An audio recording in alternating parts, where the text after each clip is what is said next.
O texto que nós vamos falar hoje meditar, expor, encontra-se no Evangelho de Mateus,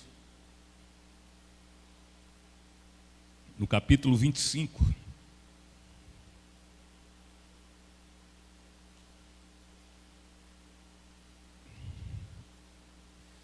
O título da mensagem é Então, preparados?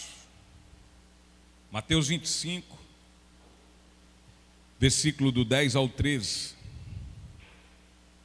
E assim diz a palavra do Senhor, o Evangelho de nosso Senhor e Salvador Jesus Cristo. E tendo elas ido comprá-lo, chegou o noivo, e as que estavam preparadas entraram com ele para as bodas, e a porta foi fechada. Depois chegaram também as outras virgens, dizendo: Senhor, Senhor, abre para nós. Mas ele respondendo disse: Em verdade vos digo, eu não vos conheço. Vigiai, pois, porque não sabeis o dia nem a hora em que o Filho do Homem há de vir.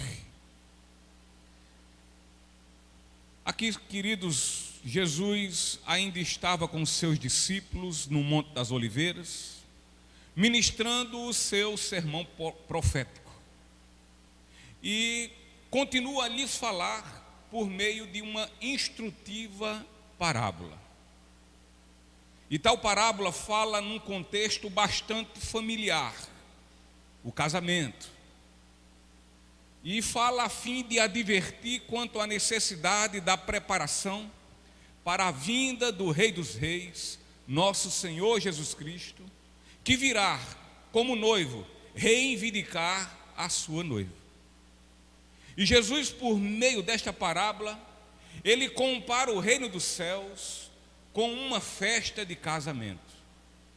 E eis o cenário desta parábola que aponta para o segundo advento de Jesus, a segunda vinda de Jesus. Essa parábola nos traz à mente palavras de advertências de Jesus e que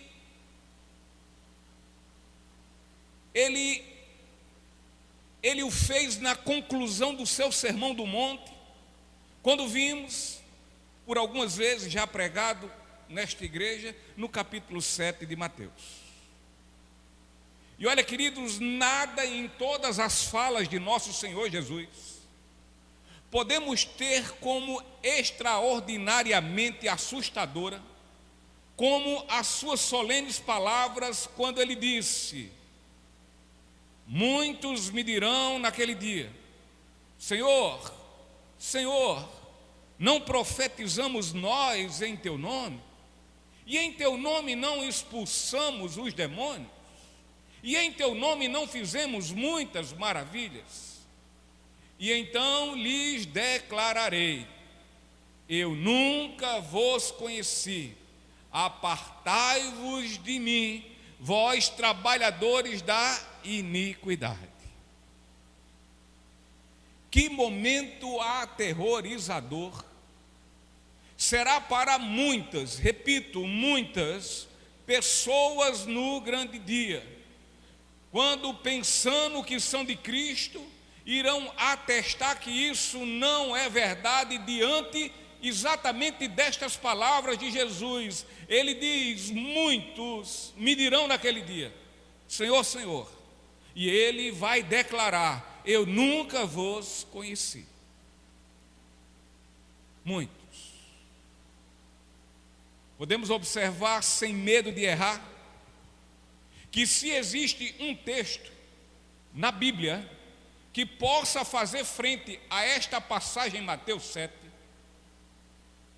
quanto a tão aterrorizante verdade, este texto é o que trata dos versículos iniciais de Mateus 25, que relata a parábola das virgens prudentes e insensatas.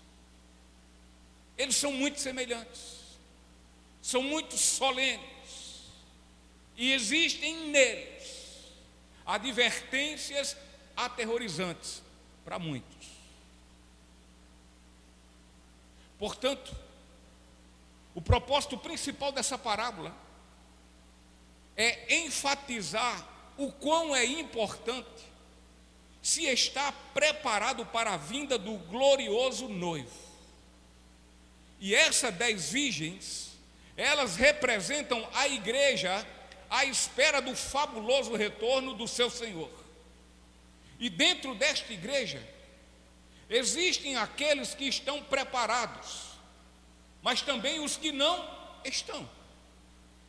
A igreja visível, queridos, a igreja visível aqui na terra, se divide em 2 grupos de pessoas. 2 grupos, apenas 2 grupos. Estes grupos, eles estão longe de serem atestados por questões de raça ou por conta das suas nacionalidades. De forma alguma, estes grupos não são identificados por estas coisas. Estes 2 grupos não tratam de ricos e de pobres. Estes 2 grupos não tratam de pessoas cultas e de pessoas não cultas. Este grupo não se identifica por pessoas de direita e nem tampouco por aqueles de esquerda. Esse grupo não é identificado por jovens ou por velhos, por sãos ou doentes. Tampouco este grupo é identificado por mulheres ou por homens. Mas esse grupo é tão somente identificado com relação àqueles que estão preparados e os que não estão preparados para a gloriosa volta de nosso Senhor Jesus Cristo. E dessa forma, aqui neste texto, Jesus enfatiza, ele deixa muito claro a necessidade de uma preparação para a sua vinda. E nesta parábola, nesta porção preciosa do Evangelho, haveremos de mais uma vez encontrar verdades sublimes, maravilhosas, que haverá de fortalecer ainda mais em esperança. Assim como também eu oro ao Senhor para que esta parábola venha despertar a muitos a uma verdade muitíssimo solene, muitíssimo séria, que venham ser despertados. E a primeira verdade, ela tem relação à espera do noivo, dado o convite de Jesus a um dia de alegria indizível. O versículo 1 diz assim: então o reino do céu será semelhante a 10 virgens que, tomando seus lampiões, saíram ao encontro do noivo. Como sabemos, a parábola das 10 virgens compara o reino dos céus a uma festa de casamento. O casamento de nosso Senhor Jesus Cristo, o noivo, com sua noiva, a igreja. As virgens citadas nesta parábola participavam de uma festa de casamento. Estas virgens não eram convidadas comuns, elas faziam parte de uma relação mais estreita com a noiva. E conforme observamos no texto, todos os preparativos para a realização da cerimônia de casamento estavam devidamente preparados, e aquelas virgens participariam diretamente da celebração como ajudantes, como colaboradores.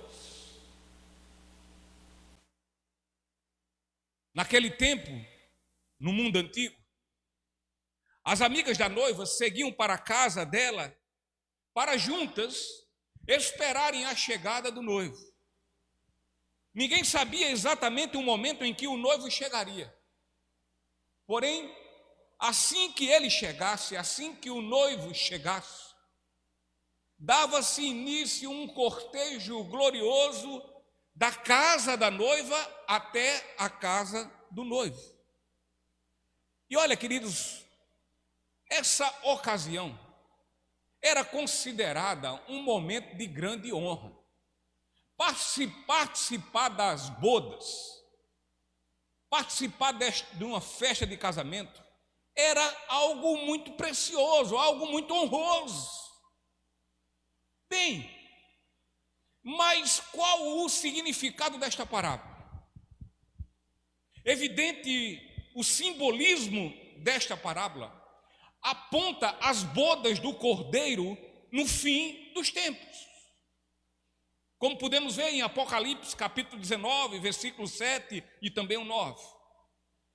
Quando enfim Cristo virá buscar sua esposa, a sua igreja, e que podemos também testificar e verificar isso em Efésios capítulo 5, versículo do 25 ao 32, e Apocalipse capítulo 21, os versículos 2 e os versículos 9. As virgens, elas não apresentam pessoas que nunca creram em Jesus. Não é o caso dos ateus. As virgens, elas não representam essas pessoas completamente incrédulas.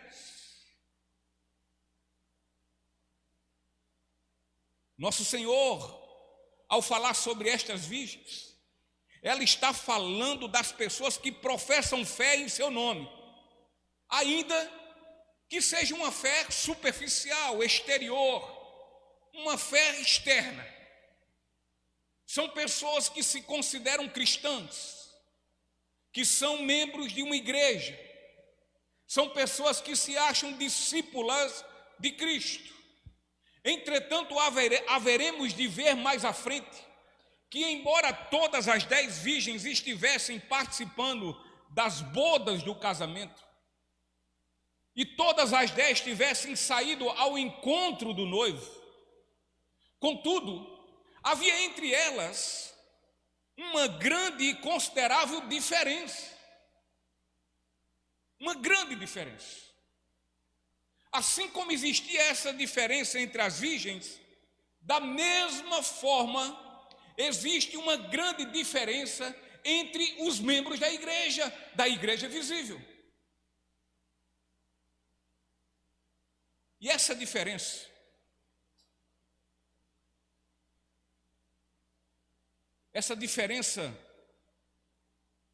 no grande dia mostrará a completa distinção desses grupos mediante o Cordeiro Santo de Deus. Essas pessoas estão dentro da igreja, contudo fazem parte de grupos distintos, sensatos e insensatos. Certa vez Jesus falou sobre o trigo e sobre o joio, não foi assim? Lá em Mateus 13. E ele diz que tanto o trigo como o joio, eles crescem e ocupam o mesmo campo.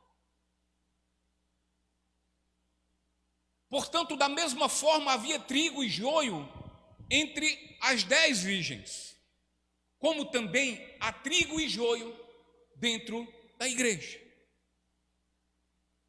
E esta é a primeira verdade. A segunda verdade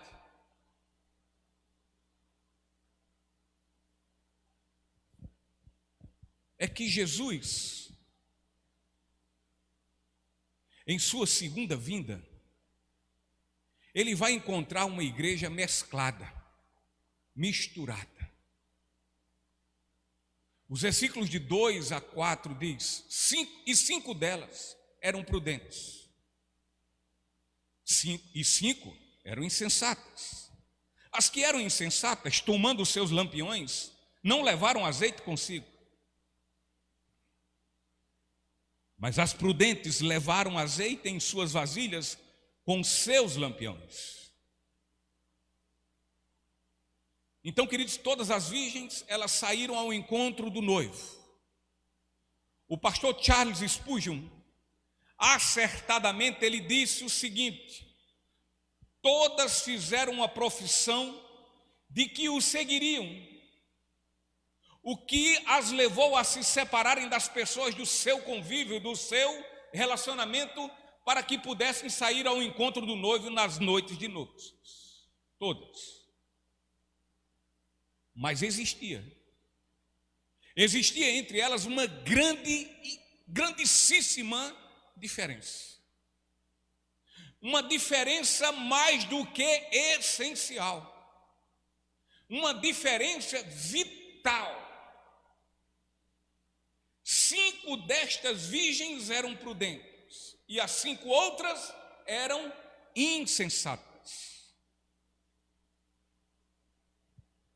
O pastor Robert Charles Sproul, ele disse em seu entendimento que os tradutores foram levados por uma certa gentileza, visto que a tradução das palavras gregas prudentes e insensatas é sensatas e estúpidas. Então eles foram aqui mais delicados. Eles foram, não sei se um tanto politicamente corretos, para não afrontar. Mas no grego, no original, o significado é sensatas e estúpidas. E olha, queridos, eu penso que não existem motivos para que não lêssemos como no original grego. 5 delas eram estúpidas.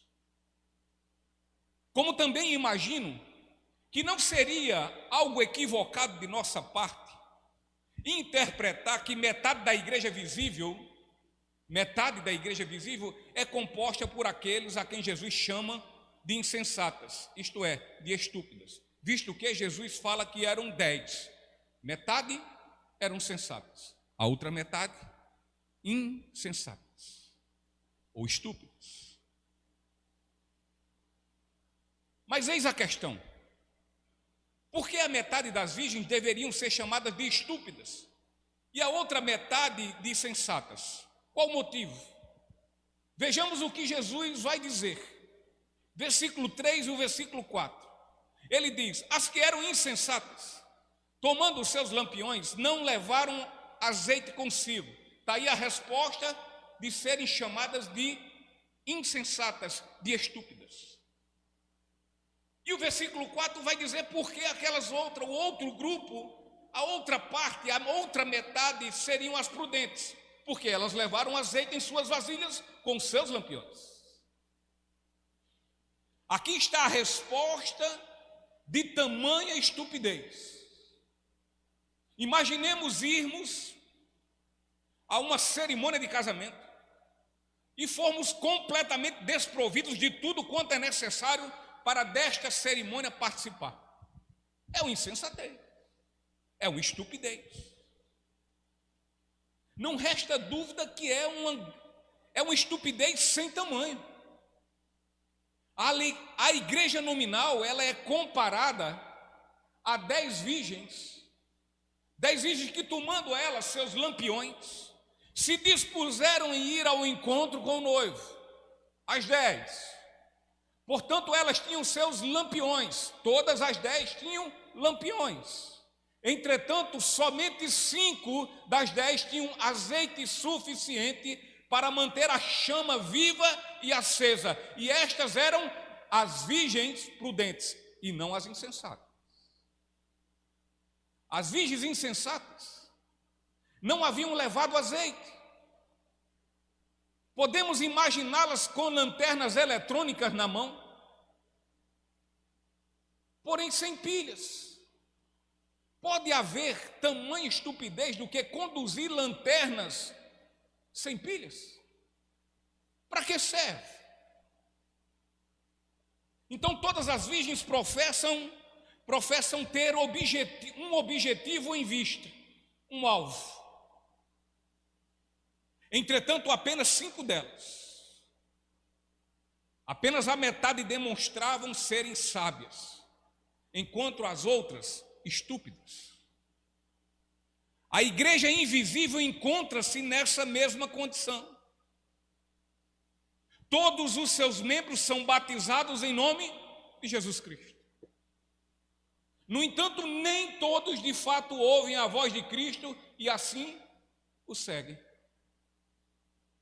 São batizados, mas nem todos ouvem e o seguem. Todos são chamados cristãos, todos professam seguir a fé do cristianismo.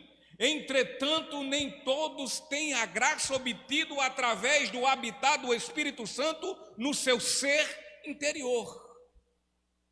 Professam ser, mas não são o que professam. Aquelas virgens estavam dispostas a levar seus lampiões. Contudo, nenhuma disposição elas tinham. Nenhuma disposição existia nelas em levar na outra mão um depósito com azeite. Nenhuma.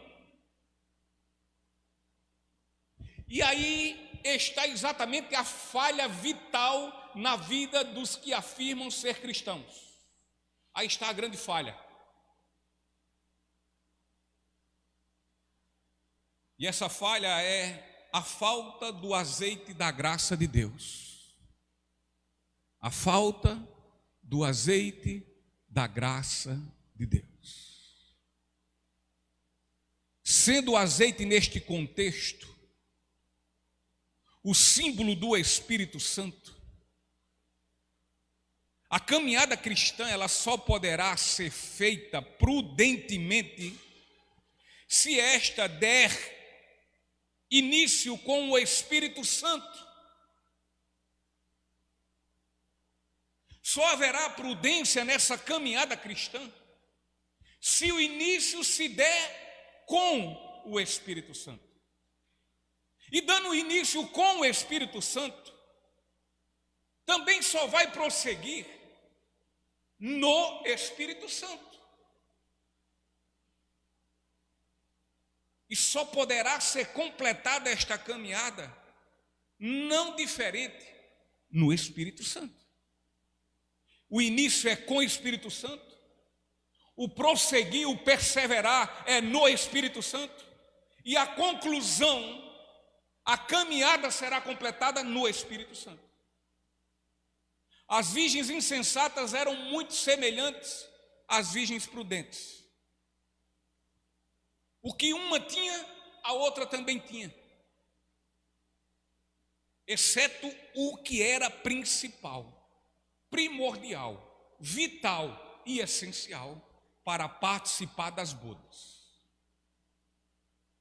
Se acaso não tivermos o Espírito Santo de Deus, que só e somente só é concedido aos que creem através de uma verdadeira e salvadora fé em Jesus, verdadeira e salvadora, em hipótese alguma poderemos ser aceitos e assim participarmos das bodas do Cordeiro. Eu oro a Deus, Pai de nosso Senhor Jesus Cristo, que os membros pertinentes da igreja professa na terra, eu oro para que eles possam, de forma bastante sincera e séria, de forma seríssima, refletir e, portanto, discernir corretamente quanto ao que é de fato a fé salvadora e o que é também uma mera e superficial profissão de fé. Que eles possam entender a distância que há entre uma fé verdadeira e salvífica e uma fé superficial, uma fé exterior.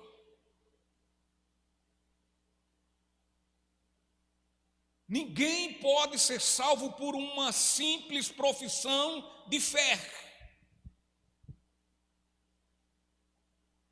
Ninguém só é salvo porque simplesmente da sua boca sai dizendo que eu creio que Jesus é o Filho de Deus.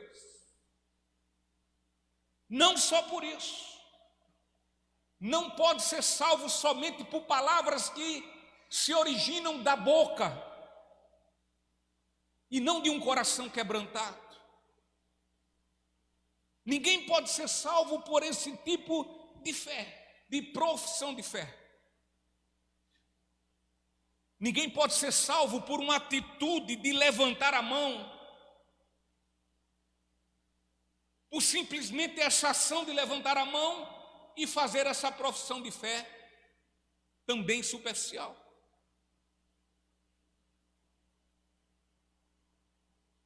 E ninguém pode ser salvo por uma rasa, frívola e externa oração confessional. Assim, a não ser que a fé que professamos ela seja legítima, exceto que esta fé tenha criado raízes em nossos corações, a menos que esta fé esteja em nós pelo sobrenatural poder do Espírito de Deus, por outra fé que não é essa, jamais e absolutamente não seremos salvos em tempo algum. Portanto, não participaremos das bodas do Cordeiro através desse tipo de fé rasa e exterior. E diante desta parábola, de fato, Jesus está falando sobre a diferença entre cristãos nominais e cristãos genuínos, verdadeiros. Em 1 Coríntios 13, nós temos a exposição por meio do apóstolo Paulo quanto ao verdadeiro amor bíblico. Ele fala do verdadeiro amor. E neste capítulo podemos ali ver, no capítulo de 1 Coríntios 13, podemos ver ali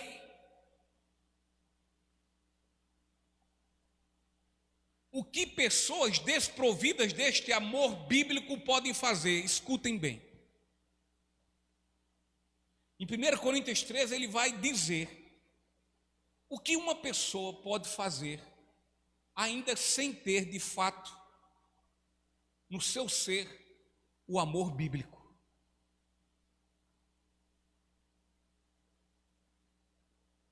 Paulo diz em 1 Coríntios 13 que estas pessoas que não têm esse amor bíblico, elas podem falar em línguas de homens e de anjos. Paulo diz que elas podem abdicarem de todos os seus bens, ao tempo que também elas podem sofrer toda sorte de martírios, de sofrimentos até a morte. Paulo diz que estas pessoas desprovidas desse amor podem fazer também estas coisas. Paulo diz que elas podem profetizar e compreender todos os mistérios e todas as ciências. Então, queridos, dessa forma podem fazer todas essas coisas esplendorosas que são. Podem fazer todas essas maravilhas e ainda assim elas não terem a fé legítima e salvífica que se manifesta através do amor de Deus.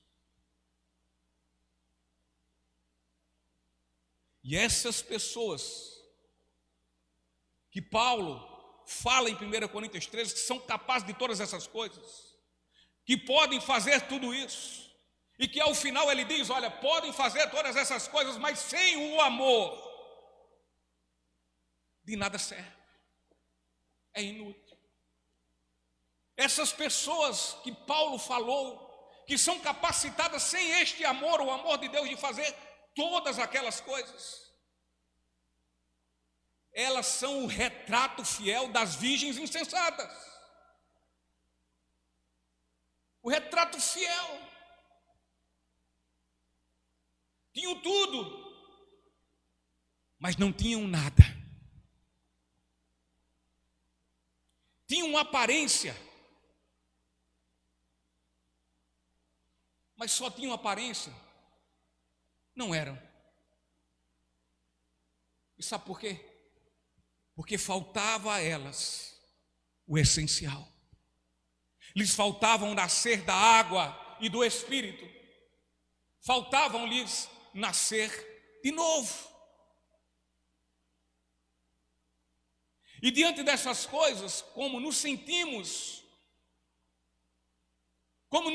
miúdos, pequenos e ineficazes, e nesse caso em especial nós, ministros do Evangelho, pois apesar de todas as nossas pregações, apesar de nossas mais intensas orações, apesar de todo o tempo gasto nos discipulados, apesar do envio de missionários pelos 4 cantos da terra,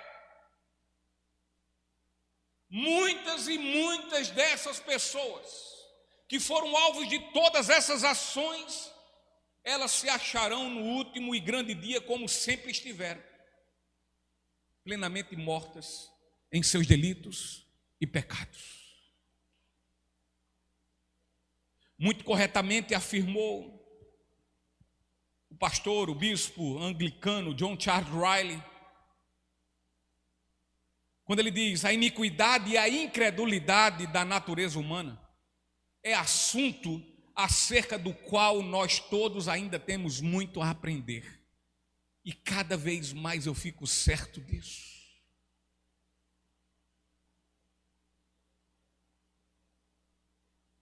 E a terceira verdade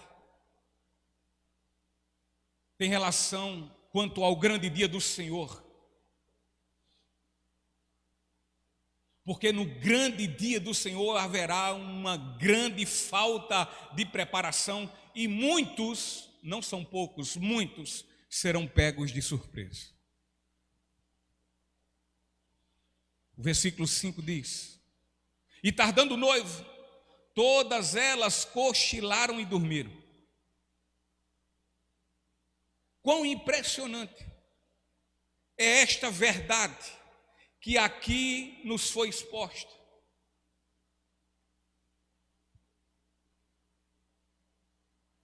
Não nos é informado os motivos pelos quais o noivo tardou. Não nos é. No entanto, o texto nos diz que todas as virgens ficaram cansadas e assim dormiram. E assim dormiram. Como há muitas pessoas dentro da igreja cansadas, enjoadas, enfadadas, e estão cochilando e dormindo, quando deveriam estar despertas a fazer a obra de Deus. Este fato traz mais uma característica entre elas, entre as virgens.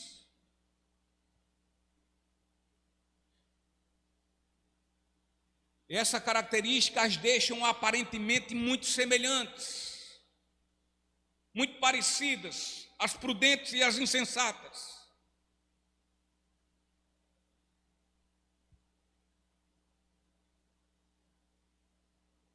E assim será também quando Jesus voltar ao mundo.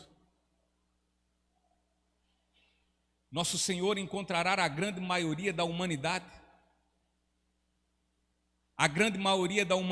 que é totalmente incrédula, encontrará ela também completamente despreparada. Mas olha, Jesus também encontrará uma boa fatia do seu povo num estado de alma indolente e sonolento.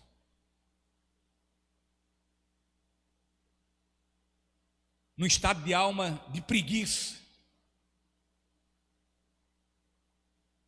E sabe por quê? Porque suas vidas de negócio estarão acontecendo normalmente. assim como neste presente está acontecendo. O estudo, a política, a agricultura, as muitas vaidades e futilidades estarão tomando suas mentes da mesma forma como agora, como no tempo presente. E por tomar suas mentes, passam a impedi-las de pensar sobre o reino dos céus, como também desejá-lo. Seus corações estão tomados, estão ocupados pelas coisas desta terra. Seus corações estão ocupados com seus estudos. Seus corações estão ocupados com seus políticos de estimação. Seus corações estão ocupados com seu dinheiro, com seus recursos, com seu trabalho, com seu comércio, com seu empreendimento. Seus corações estão tomados com as mais variedades de coisas fúteis e inúteis. Coisas fúteis e inúteis. E por estarem dessa forma, acontece o que está acontecendo no tempo presente. A igreja, em meio à sua sonolência e indolência, ela não está pensando, ela sequer pensa no reino dos céus. E se não pensa, muito menos ainda deseja. Ela não anseia. Ela até canta, Maranata, Maranata, Maranata, ora vem, Senhor Jesus. Mas só é da boca para fora. Porque na verdade os seus corações anseiam outras coisas, as coisas desta terra. Estão doentes, adormecidas, sonolentas. Pensam invariavelmente em todo o tempo, em todo instante, acerca da vacina da Covid. Mas são incapazes de orar e dizer: Senhor, eu anelo o teu reino, vem teu reino a mim, ou leva-me a mim em teu reino. Não. E tudo porque suas mentes estão tomadas, escravizadas nas coisas desta terra.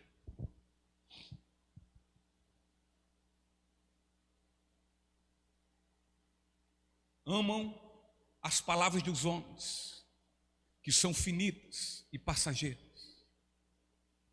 mas não anelam e amam a palavra de Deus, que é eterna e dura para sempre.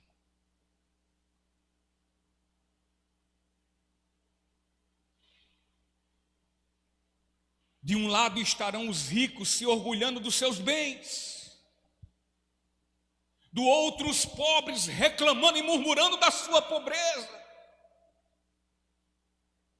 As muitas igrejas espalhadas sobre a terra estarão perdendo tempo com atividades meramente sociais, porque afinal de contas a grande maioria tornou-se clubes sociais, fechadas para dentro de si próprio. Rotaries clubes evangélicos.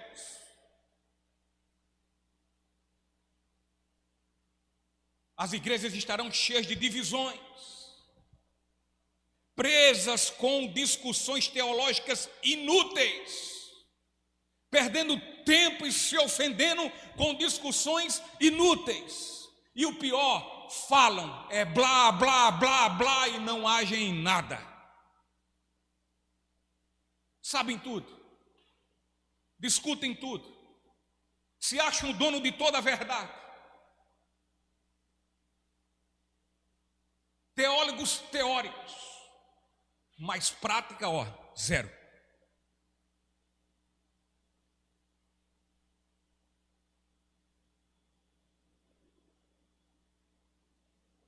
Estarão se perdendo cada vez mais em suas discussões teológicas inúteis.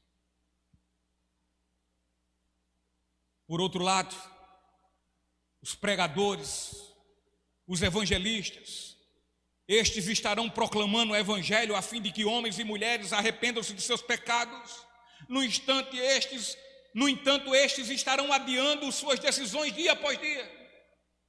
O evangelho vai ser pregado e digam, se arrependam, hoje não, quem sabe depois.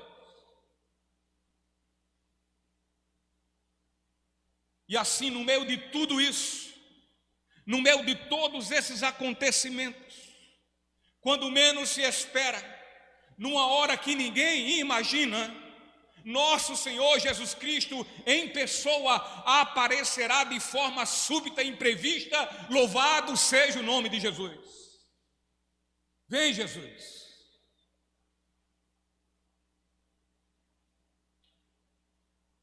E neste momento, todos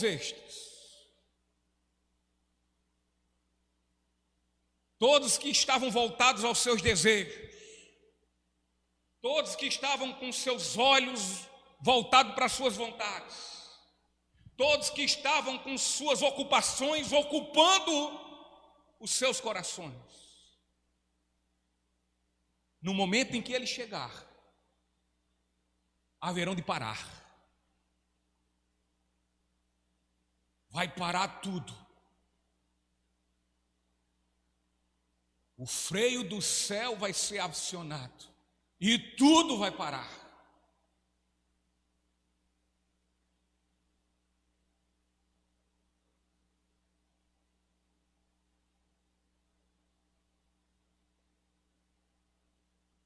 E parando, haverão todos, sem exceção, de comparecerem diante de Jesus para dar conta de suas vidas. Cada milésimo de segundo vivido. Dá conta. O que crê e o que não crê. Haverão de dar. O noivo é Jesus, o Cristo. E esta demora do noivo simboliza o período entre as duas vindas de Jesus. E então Jesus acrescenta e diz, versículo 6, e à meia-noite, houve um grito, eis que o noivo vem, sai-lhe ao encontro. À meia-noite se ouviu um grito de que o noivo estava chegando. No capítulo 24, Jesus ele diz que sua chegada será anunciada por sinais pavorosos e aterrorizantes. Vou repetir. No capítulo 24, Jesus diz que sua chegada será anunciada por sinais pavorosos e aterrorizantes.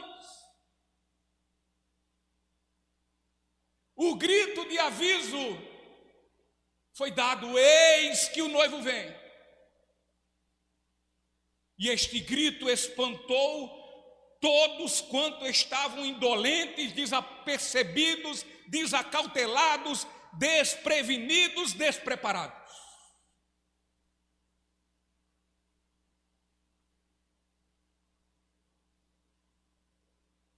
Como seria muito bom se bem meditássemos ainda mais sobre a segunda vinda de Jesus. Como é muitíssimo importante que esta verdade seja pregada de forma regular aos ouvidos da igreja. Eu estou falando de forma regular, de forma rotineira.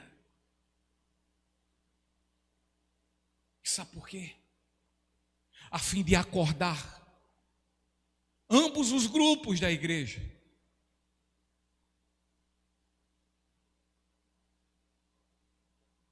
Para que assim os superficiais e sonolentos professos despertem.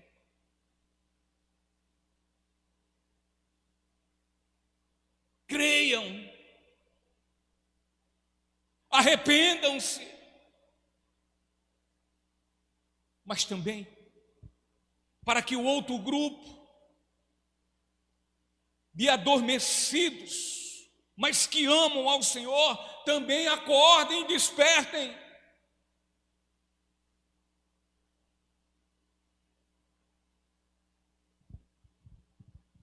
Assim, queridos, quando o noivo estava prestes a chegar, as virgens despertaram.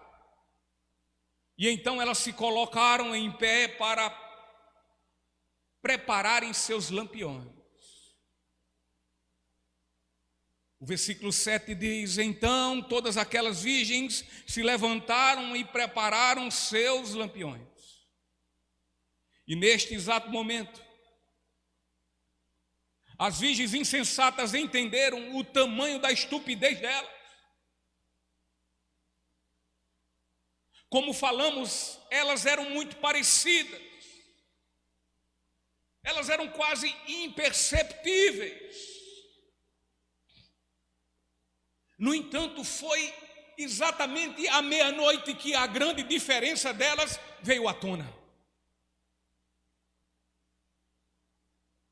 Ao contrário das prudentes que se encheram de uma alegria indizível com a chegada do noivo, pularam de alegria, festejaram, o noivo chegou, que coisa boa!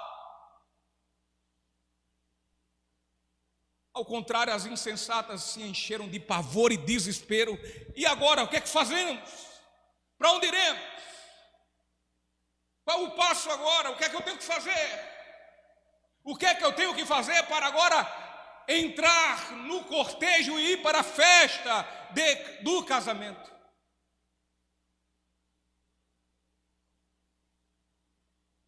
Não estavam preparados.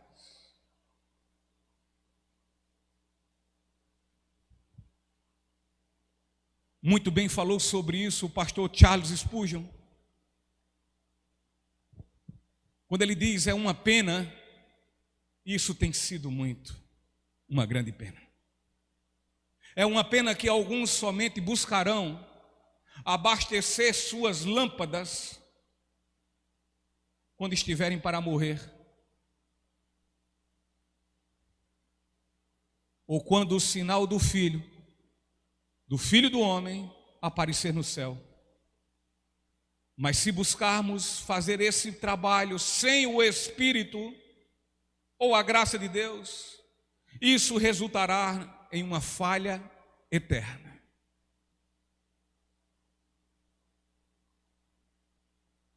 Quantas pessoas, quando estão muito doentes, enfermados de morte, aí buscam Jesus.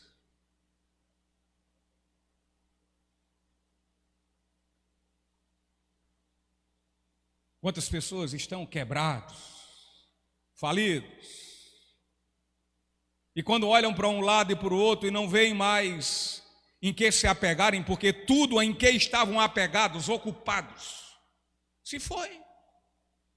O dinheiro acabou, a grande empresa quebrou, o carro, o banco tomou, e os amigos se foram. O jeito que tem agora é eu ir para a igreja, vou me apegar com Jesus, para ver se Ele me devolve tudo isso.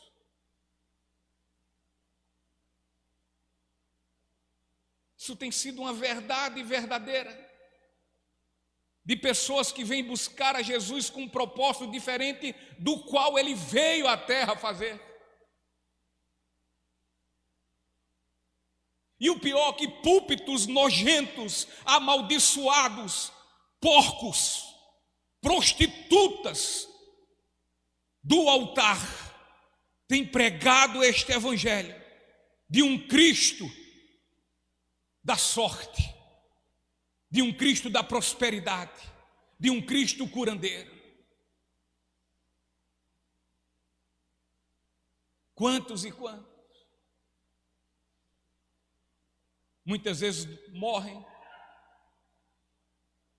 e já perto de morrer, nos últimos segundos da prorrogação do segundo tempo. Nós falamos de Jesus, por obrigação nossa falar. E dizemos: Entregue sua vida a Jesus, confie nele. Só há salvação nele. Você só pode vencer essa morte, a morte, se for por meio da fé em Cristo Jesus.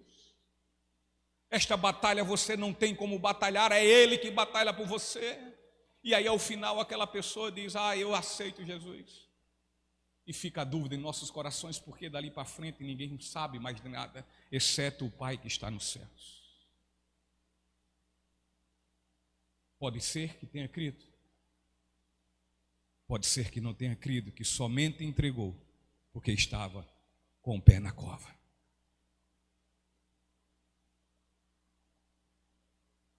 Os que buscam Jesus pela questão da prosperidade andam muito pouco com Ele. Andam quase nada com Ele. Aliás, nem com Ele andam.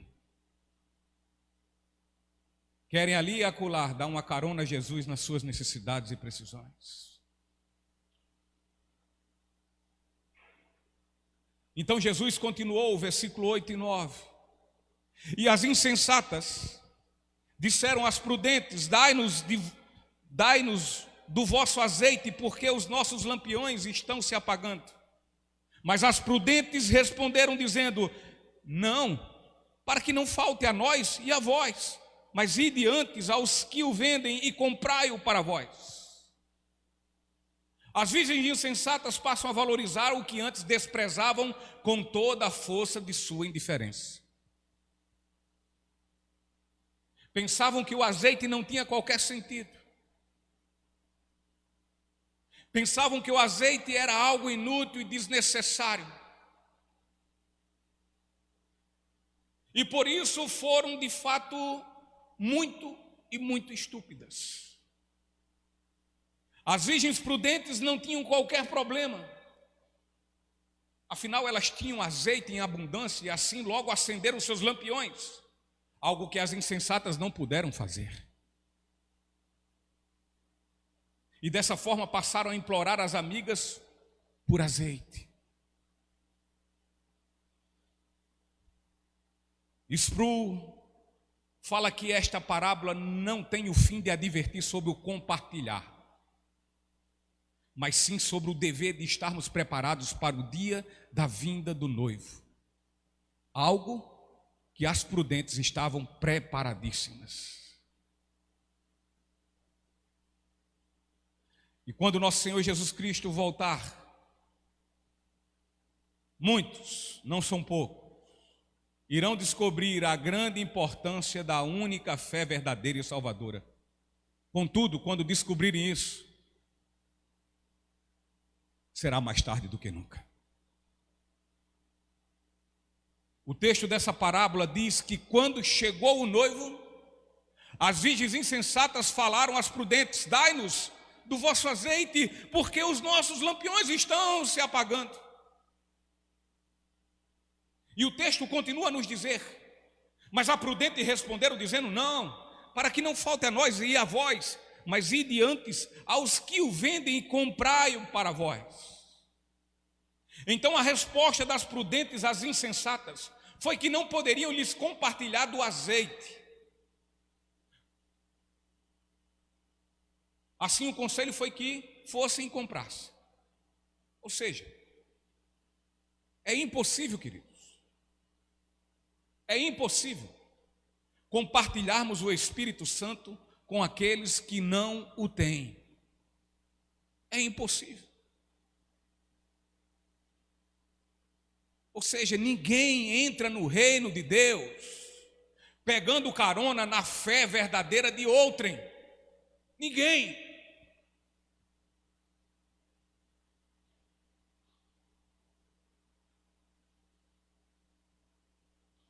A fé em Cristo é algo individual, particular e intransferível. Ninguém pode ser salvo através do pai, ninguém pode ser salvo através da mãe, ninguém pode ser salvo através do irmão, ninguém pode ser salvo através da irmã, ninguém pode ser salvo através do amigo, ninguém pode ser salvo através da amiga, ninguém pode ser salvo através da esposa, ninguém pode ser salvo através do marido, ou de quem quer que seja. Não pode.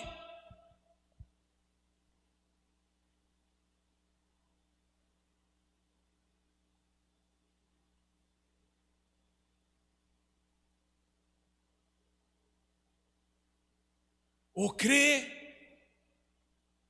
em Jesus por meio da fé, ou crê no sacrifício da cruz, na graça de Deus e por meio da fé, ou nada feito.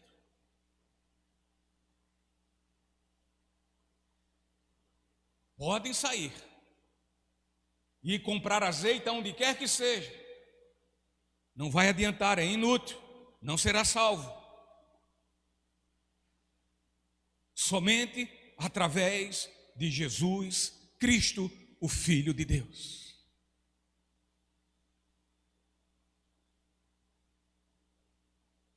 A parábola vai dando então o seu desfecho. Versículo 10 diz: e tendo elas ido comprá-lo, chegou o noivo e as que estavam preparadas entraram com ele para as bodas, e a porta foi fechada. Foram em busca do azeite. E quando voltaram, o que aconteceu? A porta estava fechada. E já era mais tarde do que nunca. O que estavam preparados, o que inclui aqui as 5 prudentes, juntaram-se ao noivo e celebraram as bodas. E a porta foi fechada. Chegamos aqui no momento ainda mais crucial e triste nas vidas daquelas 5 virgens insensatas. Versículo 11 e 12. Depois chegaram também as outras virgens, dizendo: Senhor, Senhor, abre para nós. Mas ele respondendo e disse: em verdade vos digo, eu não vos conheço. As virgens insensatas, ao que tudo parece, conforme a parábola, compraram o azeite em algum local. E assim elas correm até a casa do noivo. Elas sabiam que já tinham perdido todo o cortejo glorioso com o noivo. No entanto, elas queriam entrar na casa e participar da festa.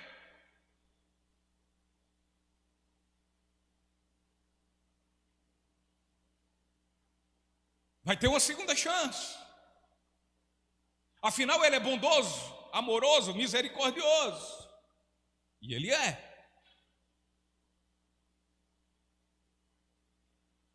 Ele vai nos desculpar dessa falta. Então orem por mim. Se por acaso eu morrer, orem por mim. Porque afinal de contas, do Senhor tem um bom lugar para mim no céu. Porque afinal também eu não sou muito ruim, eu esqueci do azeite, mas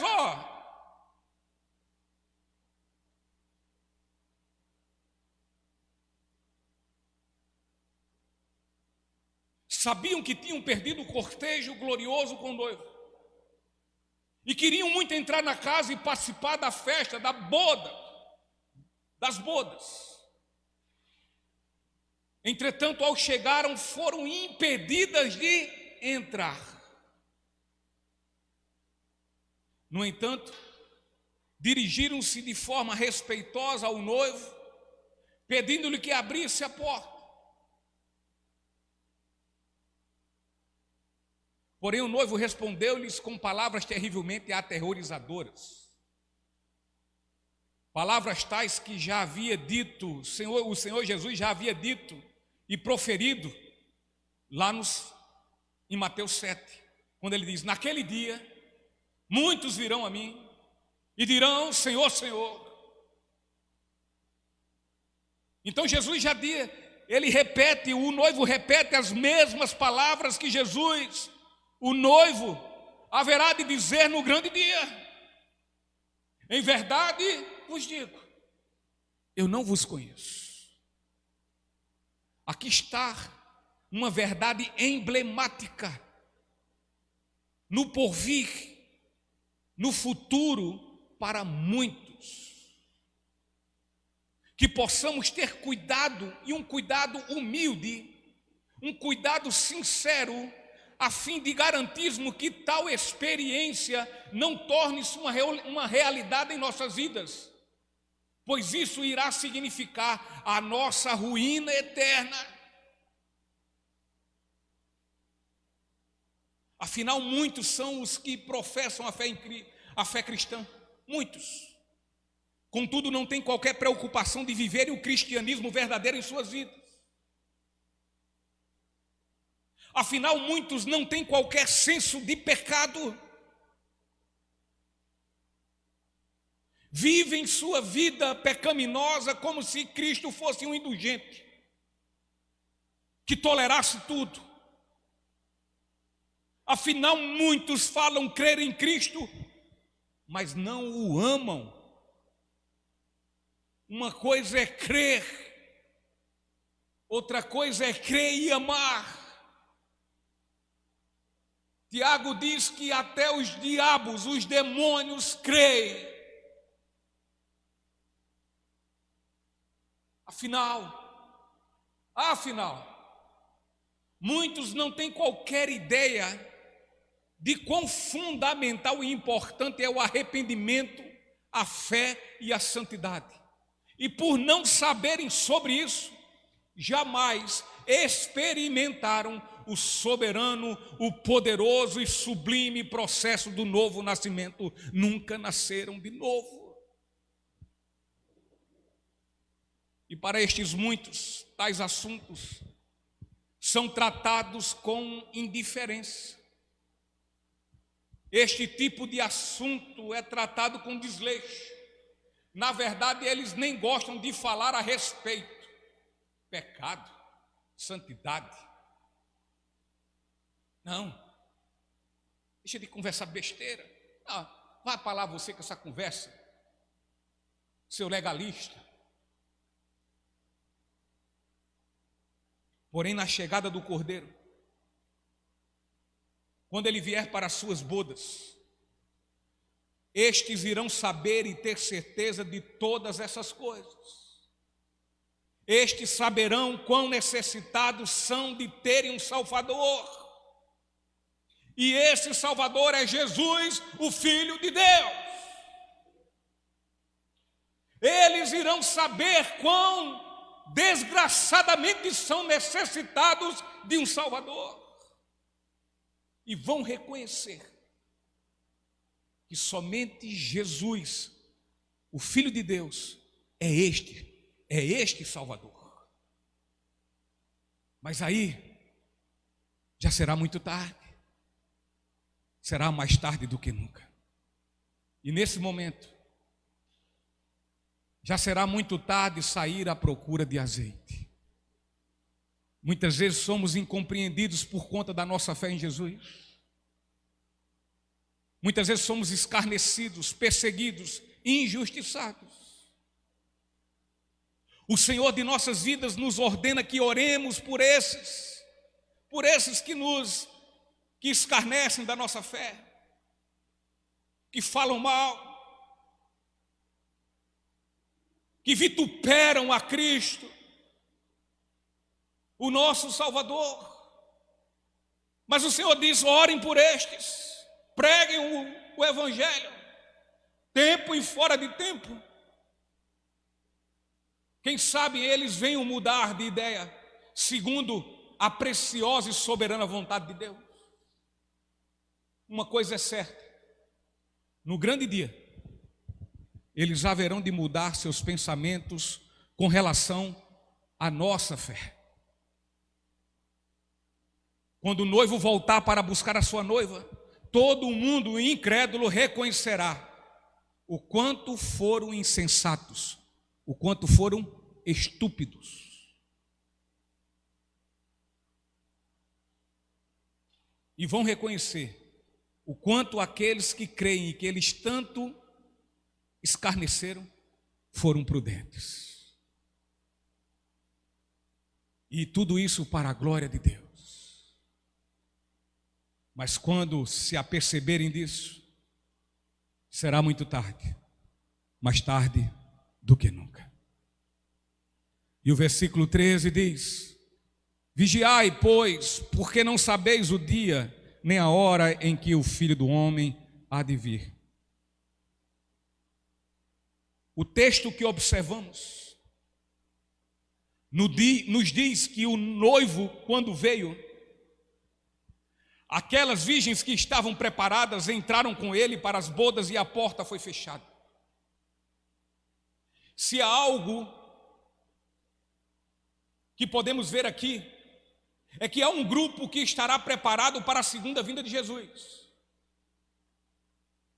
E esse grupo que está preparado para a vinda de Jesus são os cristãos verdadeiros, são aqueles que foram nascidos de novo, são aqueles que creram no nome de Jesus Cristo, são aqueles que, por misericórdia e graça, receberam o dom da fé, de crer que só há salvação no nome do Cordeiro Santo de Deus. Somente os discípulos, dispostos a negarem suas vidas e tomarem sua cruz todos os dias, são esses que serão chamados de prudentes.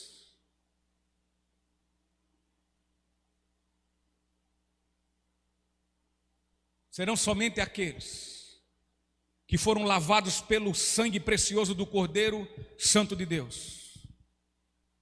Estes serão somente eles, aqueles que foram revestidos da justiça de Cristo mediante a fé.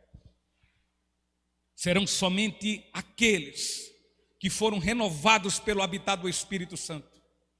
Somente estes, queridos, serão os que irão com coragem, tranquilos,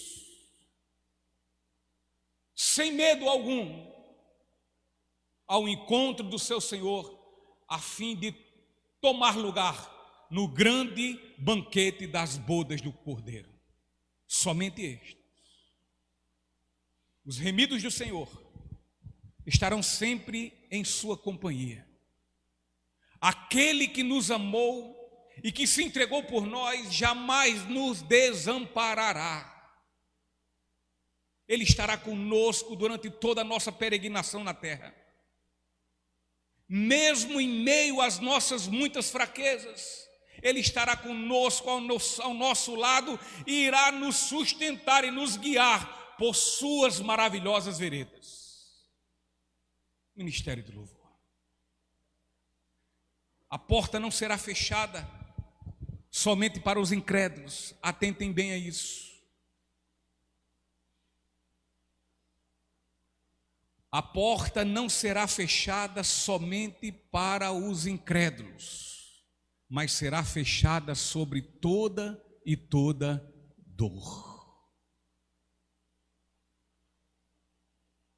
A porta não será fechada somente para os incrédulos,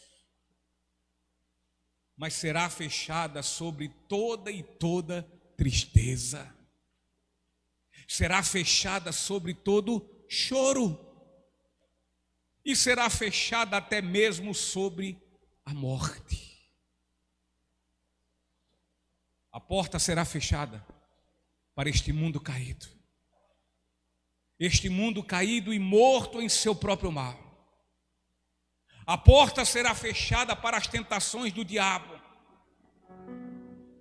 A porta será fechada para quaisquer dúvidas e medos. Dúvidas e medos. Sim, queridos, a porta será fechada, e esta porta nunca mais será aberta.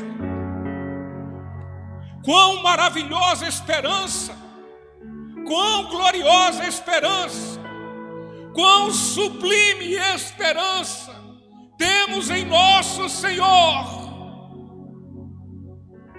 Com grandes consolações, temos nas suas belíssimas promessas. Há um salmo no capítulo 30, no versículo 5, e que ele diz assim: porque a sua ira não dura mais que um momento, em seu favor, oh glória a Deus, está a vida. O choro pode durar uma noite, mas a alegria vem de manhã. De fato, nossos sofrimentos neste tempo presente, neste mundo caído, de fato, este sofrimento em que passaremos como peregrinos, como estrangeiros, estes sofrimentos não são dignos de serem comparados com a glória que há de nos ser revelada em nós.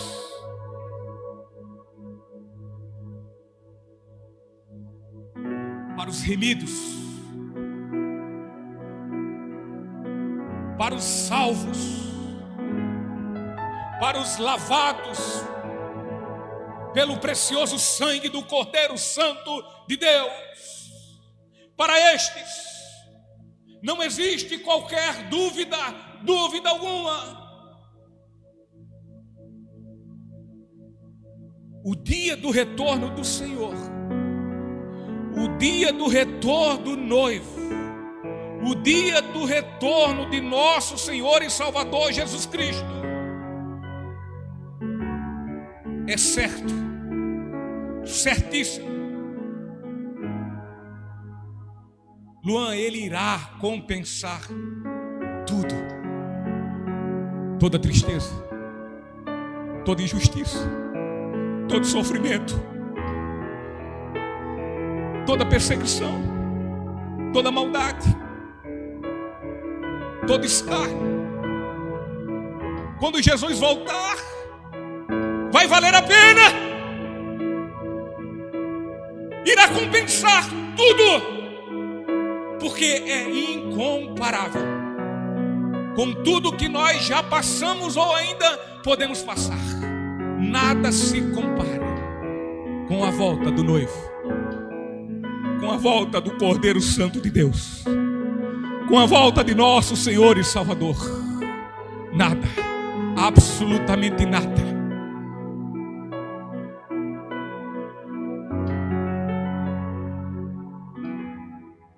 Quando Jesus voltar, as pessoas da igreja ficaram exultantes,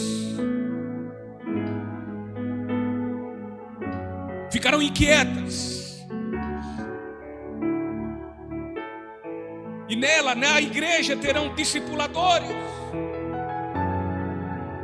na igreja professa de Cristo na terra haverão diáconos, haverão presbíteros, haverão evangelistas, pastores, haverão missionários, dizimistas,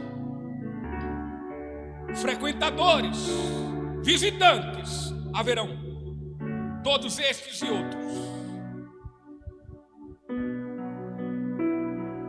Porém, uma boa parte deles, oh Jesus, não terão azeite,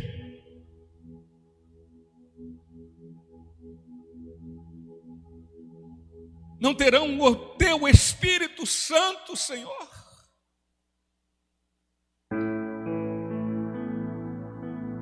Queridos, esses são os cristãos nominais, são os famosos cristãos nominais, são os famosos cristãos não praticantes, são frequentadores, mas não praticantes do cristianismo.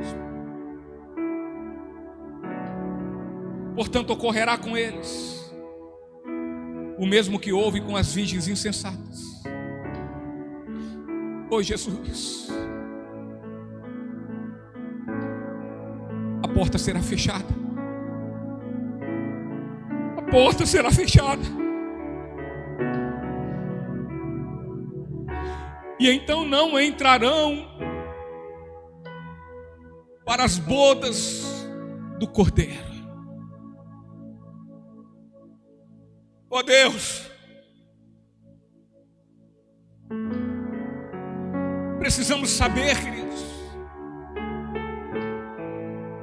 Precisamos saber, precisamos ter convicção se estamos preparados. Pois assim como foi a chegada do noivo nesta parábola, será também a chegada de nosso Senhor Jesus Cristo. Isto é, será incerta. Incerta. Todas as virgens insensatas e prudentes tinham em mente que seriam aceitas pelo noivo. Porém a metade delas não entrou para as bodas. Jesus, ele fez a divisão das virgens por dois tipos. Metade, 50% insensata. Uma outra metade, mais 50% prudente. Que divisão aterrorizante.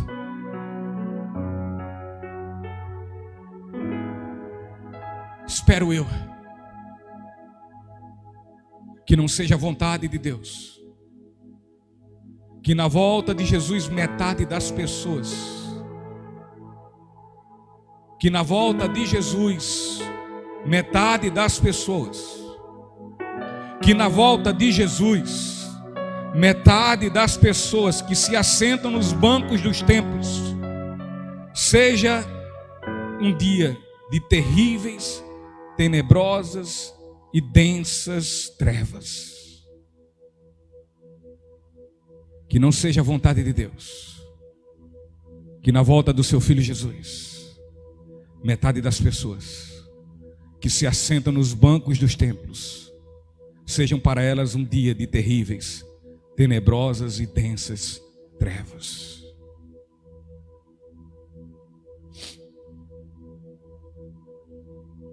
Ora ao Senhor para que você possa refletir de forma humilde e muitíssimo sincera. Reflita quanto à sua fé.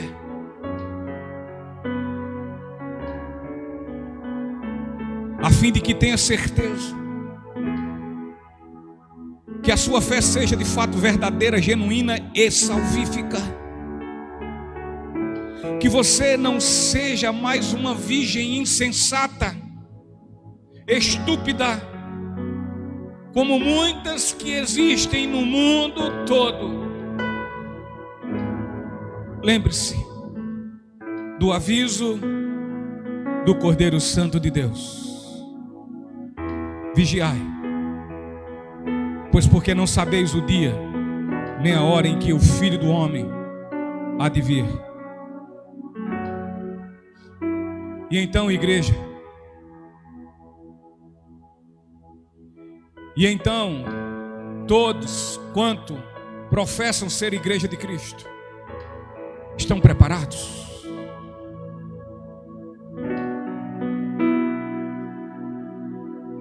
Que nesta noite também eu oro ao Senhor que aqueles que nunca creram em Jesus possam nessa noite terem sido tomados pelo Espírito Santo de Deus e tenham reconhecido seus pecados e arrependido-se deles, crendo em Jesus Cristo como a única justiça que lhe irá justificar diante do Cordeiro no dia da sua vinda, aonde julgará vivos e mortos.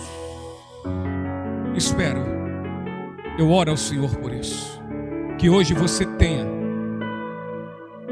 de fato crido em Jesus, assim como também oro Para os que estão dentro da igreja, achando que foram achados, mas continuam perdidos. Que possam nessa noite ter sido iluminados, verdadeiramente sido iluminados pela luz inacessível de Deus, e passem de agora por diante a não serem cristãos, crentes medíocres, mas sim crentes para o louvor da glória de Deus, sendo luz neste mundo de trevas. E que você que ama Cristo e que crê nele, mas que está adormecido, eu oro também para o que o Senhor vá ao teu encontro e faça conforme Ele queira, conforme seja a sua vontade, para enfim te acordar desse sono indolente, para que você saia debaixo das camas e seja como uma candeia, como uma lamparina, como um lampião alto neste mundo, sendo luz, fazendo todas as coisas, quer comendo, quer bebendo, quer qualquer coisa outra sendo feita, mas sendo feita para o louvor da glória de Deus. No nome de Jesus. No nome de Jesus. Que Deus, Pai de nosso Senhor, nos abençoe com sua graça e sua misericórdia. Vamos ficar em pé, vamos louvar ao Senhor. Glória a Deus.